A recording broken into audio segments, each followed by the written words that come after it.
el tema de la cobertura y el acceso universal, porque en muchas ocasiones en los discursos se salta o se entiende por cobertura la poblacional, o sea que toda la población tenga, por ejemplo, un seguro.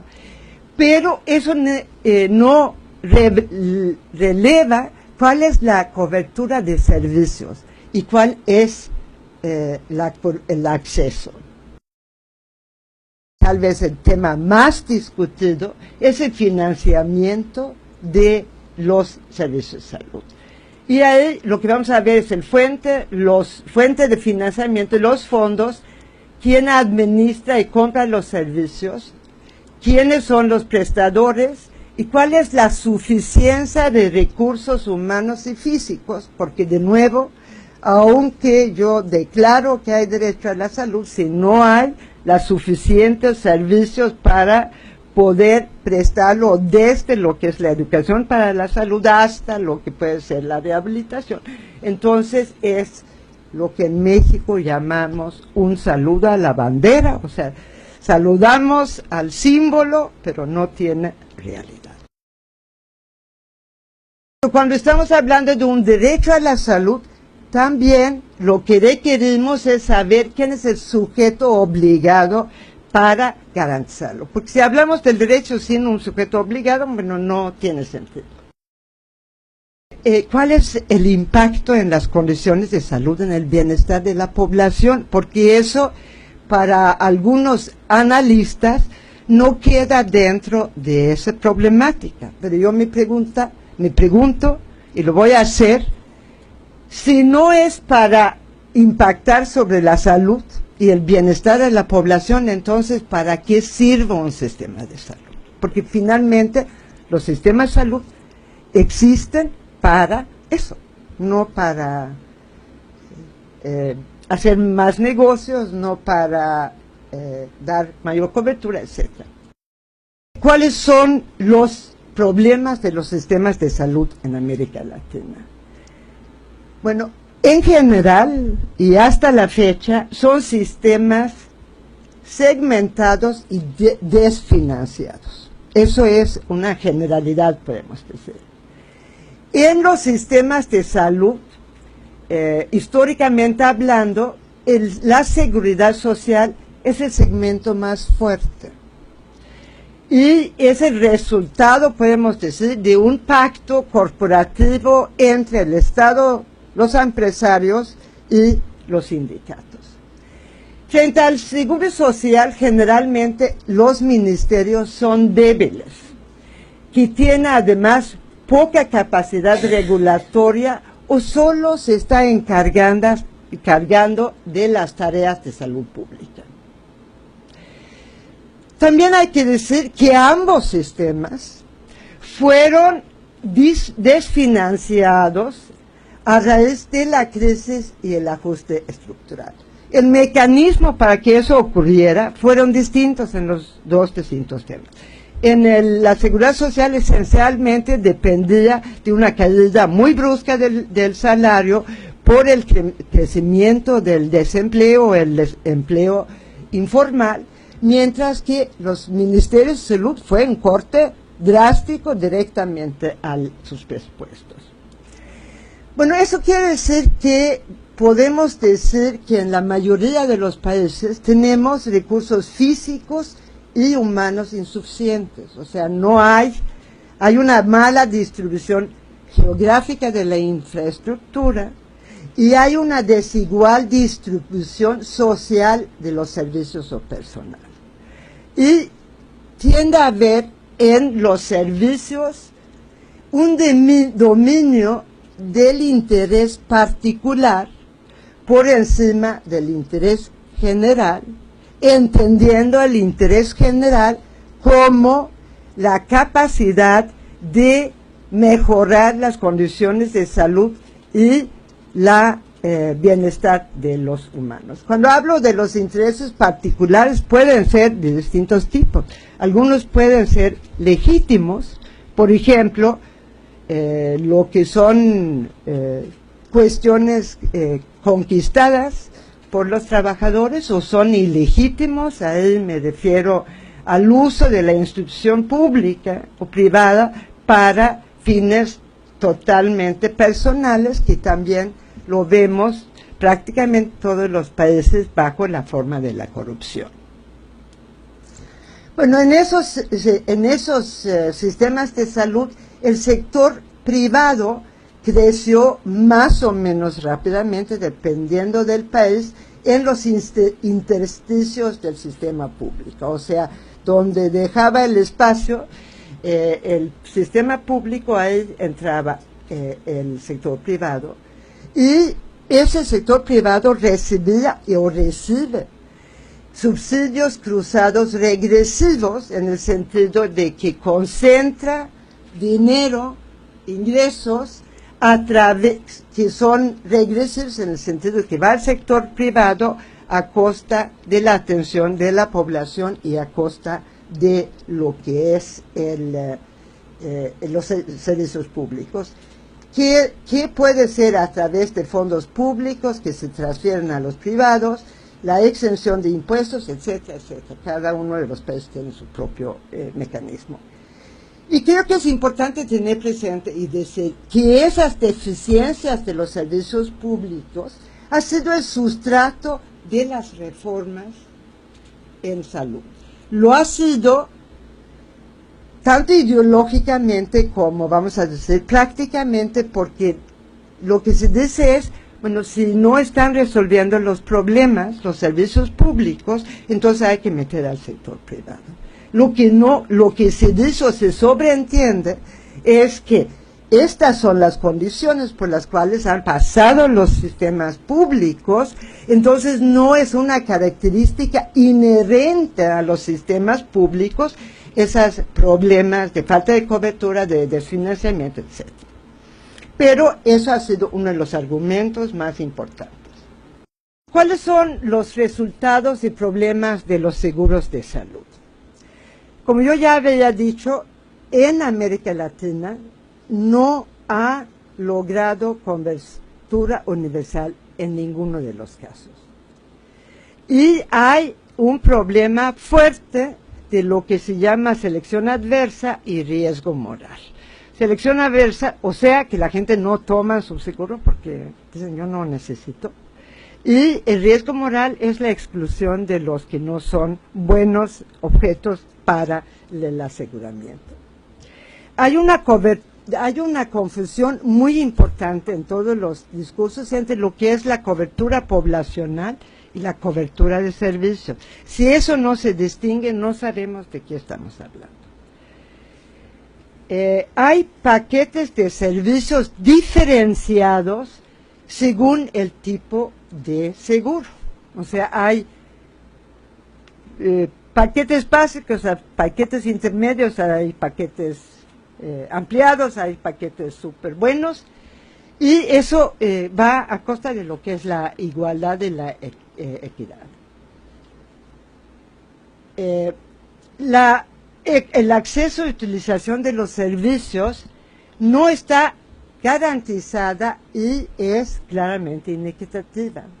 Hay una nueva estratificación de inclusión e exclusión. Eso particularmente se ve en el caso colombiano, donde los más pobres están incluidos a través de un mecanismo que tienen, pero los que ganan 5 centavos más ya están excluidos. Y los cupos de esos sistemas están predichos, van a ser tantos en cada uno de los municipios. Entonces hay inclusión e exclusión de un nuevo tipo. Los gastos de bolsillo son relativamente altos por los copagos por los servicios excluidos, porque por ejemplo en el caso mexicano, lo que no está incluido en el paquete de servicios del Seguro Popular se paga íntegramente por parte del paciente.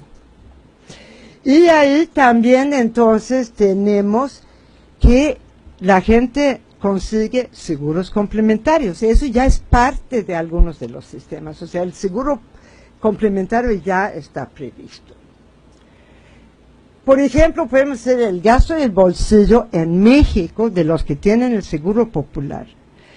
Por cada peso de gasto de bolsillo que ponen los asegurados del Seguro Popular, el Seguro Popular pone 95 centavos. O sea, el gasto de bolsillo es mayor en volumen que lo que se gasta. Se gasta oficialmente, porque tampoco se gasta, pero digamos, no vamos a ser quisquillosos en eso. Hay generalmente un debilitamiento de salud pública y seguridad sanitaria por las razones que yo dije. Es muy difícil hacer vigilancia epidemiológica cuando tienes muchos prestadores, porque es muy difícil que te reportan. Entonces eso te viene para abajo. Y hay una política alineada con el paradigma neoclásico neoliberal, pero estos funcionan negativamente como determinantes sociales y económicos negativos. O sea, mayor desempleo, menos educación, etcétera, etcétera, etcétera. Que ya no voy a entrar en esa discusión. En segundo lugar, ha habido un incremento del gasto público en todos los casos. A veces importante, 2% del Producto Interno Bruto en Colombia, por ejemplo. Pero tienen muy altos costos de transacción estos seguros, o sea, ese pago entre distintas instancias pues, resulta muy costoso. Y prácticamente todo el incremento de los recursos públicos han ido a los privados directamente y mucho ha desaparecido en la corrupción porque es difícil controlar un sistema en sí. Los escándalos de corrupción en Colombia los recomiendo que los vean porque son impresionantes. Hay una inequidad en recursos financieros y físicos según las condiciones socioeconómicas territoriales. Hay una crisis presupuestal, Colombia es el caso, y van hacia la reducción todavía mayor de los servicios. Hay una expansión de infraestructura con criterios financieros y de lucro. Hay una administración con criterios empresariales y hay una tercerización importante del empleo dentro de las instituciones de salud público. Lo que ha llevado a un debilitamiento a los servicios públicos porque están expuestos, estrictamente hablando, a una competencia desleal. Porque mientras que los servicios privados pueden tercerizar el empleo, donde pueden pagar por intervenciones, etcétera, etcétera, los servicios públicos no pueden hacer eso. Por añadido, en Colombia, primero, el Fondo de Salud paga a los privados. Y si es que sobra, pagan a los públicos. Entonces, el mayor deuda que hay en Colombia es con los prestadores privados, aunque también haya deuda con los prestadores públicos. Y eso en Colombia, por ejemplo, ha llevado a la destrucción de las instituciones públicas. Se han cerrado decenas y decenas y decenas de hospitales y se han destituido como más o menos el 70,000 trabajadores. Los resultados de los problemas de los SUS. Bueno, por lo que son las trayectorias de los SUS en América Latina, podemos decir que ha sido muy importante para su constitución. Desde Brasil hasta Bolivia ha sido la movilización social, aunque esta movilización social no necesariamente se ha mantenido a lo largo del tiempo. Y aquí pongo en rojo decisión política, porque la palabrita de voluntad política, pues yo puedo tener voluntad, pero como tengo otras prioridades, pues no lo hago. Entonces yo creo que eso, la decisión política es crucial.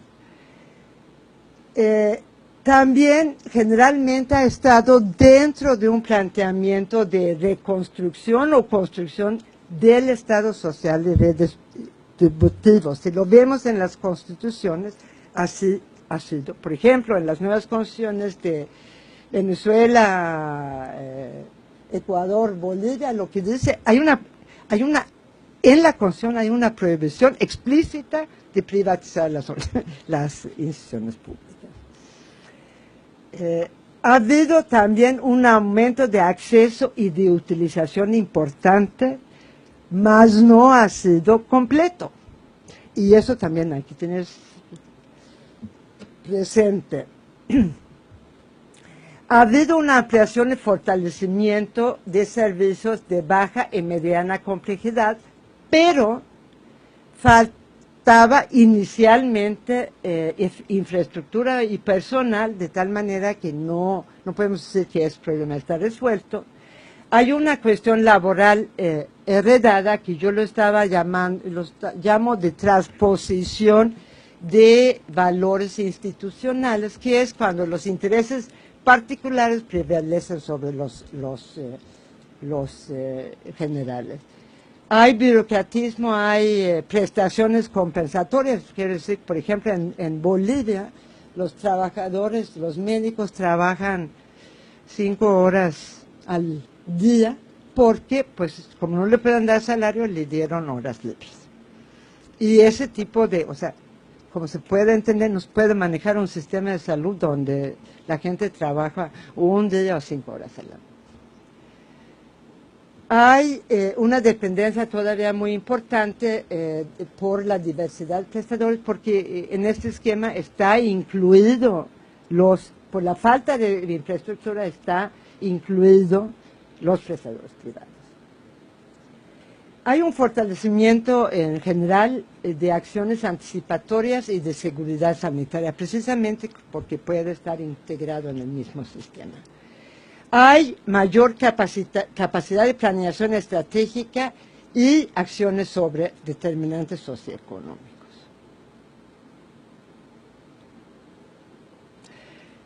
Bueno, lo que podemos decir es que, sea como fuera, en todos los casos, los SUS en América Latina siguen estando segmentados. Hay, en muchos casos, está el Ministerio de Salud, siguen estando presentes la Seguridad Social, que es el caso, por ejemplo, en Venezuela, es el caso en Bolivia, y el sector privado está presente en todos. Son sistemas que todavía traen muy fuerte, no hablo de Brasil en Venezuela, tiene una herencia de las reformas neoliberales que se hicieron en esos países. Entonces tienen programas verticales, tienen seguros focalizados para algunos, o sea, son muy complejos esos sistemas. Y como se resuelven esas cosas, tiene que ver con la relación entre la fuerza público y privado. Y también creo que es muy importante tener muy presente cuál es el papel de los seguros privados en cada uno de los sistemas.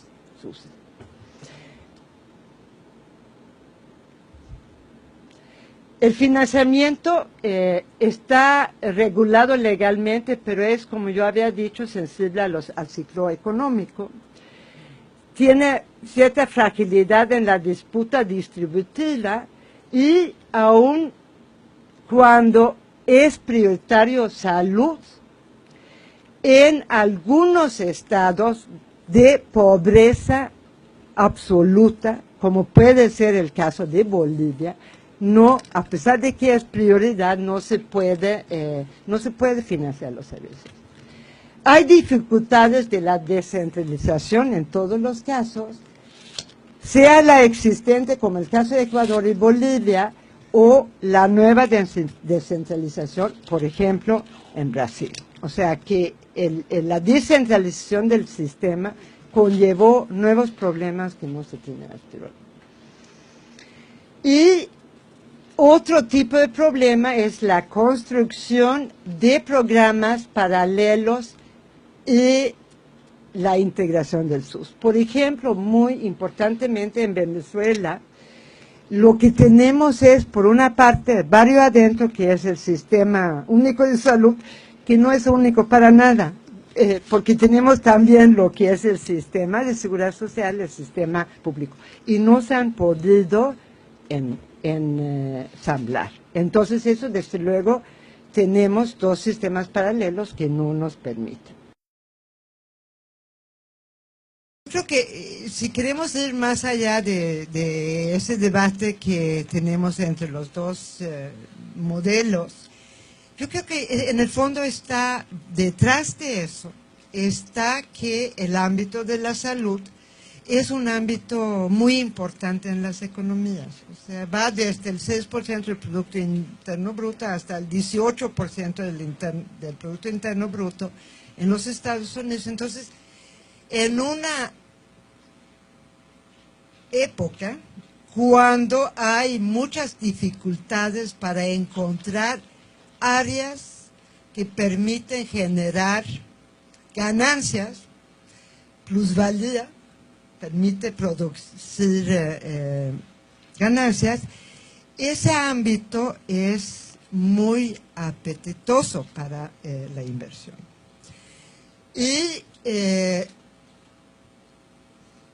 en un momento dado parece ser, en un momento dado había un dicho que decía, no, la salud es demasiado importante para dejarlo a los médicos. Y ahora lo que parece decirse es, la salud es demasiado importante para dejarlo al Estado. O sea que tiene que pasar a los privados.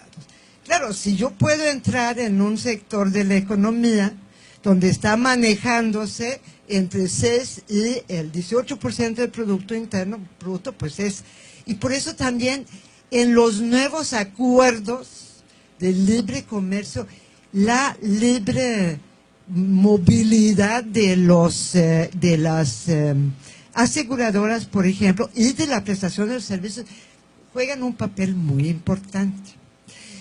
Y entonces, en esos términos, yo creo que habría que ver que eso es lo que está detrás de la entrada en esos ámbitos. O sea, en una situación donde hay una dificultad grande para generar ganancias que no sean puramente especulativas, que como han sido con el capital financiero.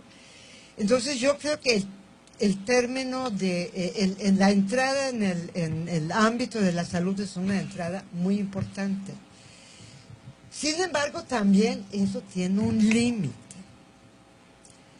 límite muy importante, que yo creo que se ilustró muy bien con la reforma que intentó Obama. Primero lo intentó Clinton y luego Obama.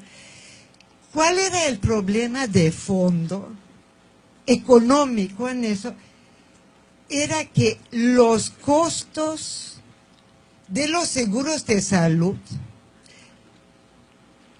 incrementaban muchísimo el costo de los productos de los Estados Unidos. En un momento dado, yo no sé cómo es ahora, en un coche de la Ford, yo ya no sé quién compró la Ford, o sea, no sé, pero en un momento dado, no hace mucho, el costo del seguro de salud en un coche Ford era el doble del costo del acero en ese mismo coche. Entonces, inicialmente lo que intentó los Estados Unidos cuando se firmaron el libre comercio era acusar a Canadá y México cuando se hizo el NAFTA, diciendo que Canadá tenía que quitar su seguro de salud porque eso era competencia desleal. Y lo llevaron al cuerpo de negociación y de arbitraje. No lograron en eso. Pero entonces ya hicieron al revés. Ya están entrando los seguros privados a Canadá. Entonces, lo que quería hacer Obama era también hacer más competitivo la industria.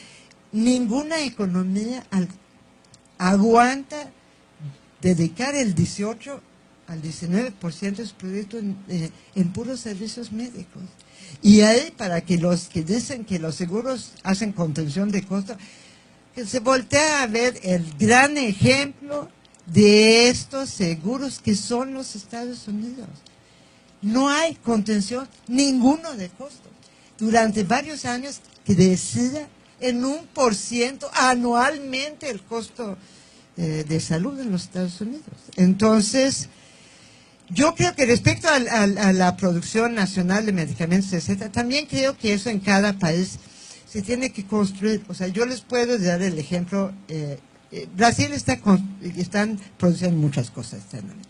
En México nos desmontaron absolutamente toda la producción que tenemos de vacunas, de medicamentos, etcétera. En ese momento, entrar a tratar de suplir eso con producción pública tiene sus muy grandes problemas. Se pueden entrar a hacer, por ejemplo, soluciones que nos gastamos el 15% de los presupuestos de salud en eso, pues eso lo podemos hacer un problema. Pero las cosas más complejas no. Entonces, de nuevo, la respuesta a esta pregunta, en principio es mucho mejor que haya una producción pública, pero no es tan fácil de lograrlos en condiciones competitivas si no se tiene la infraestructura. Para garantizar el derecho a la salud y la cobertura universal en salud, vamos a verlo. En primer lugar, a mí me parece que se requiere de un pacto social por una política social amplia y redistributiva. Sin eso es muy difícil de avanzar. En segundo lugar, se requiere construir la participación popular plena, porque los sistemas de salud tienen que ser defendidos desde abajo. Es mucho más difícil nada más defenderlo desde arriba. También hay que garantizar, yo estoy hablando de mi propia experiencia, entonces, un gran acuerdo institucional de las instituciones públicas, donde el interés general, la salud de la población, prevalezca sobre los intereses particulares. Hay que hacer un incremento programado sostenido de recursos públicos, hay que hacer una inversión planificada en infraestructura de salud, con máxima prioridad para los subservidos. Hay que construir desde abajo hacia arriba, hay que eliminar el gasto superfluo, que lo hay en todos los sistemas, y a veces, escandalosamente, en los salarios, en los privilegios, los coches, las etcétera, etcétera, y en la corrupción, creo que se está yendo mucho dinero prácticamente todos los sistemas de salud. Hay que hacer una innovación institucional sobre la base de su fortalecimiento, la transparencia, la alineación de los procesos de atención y administrativos. Y hay, desde luego, que crear una nueva cultura institucional. No podemos estar jaloneando con esos intereses. Por su atención, muito obrigada.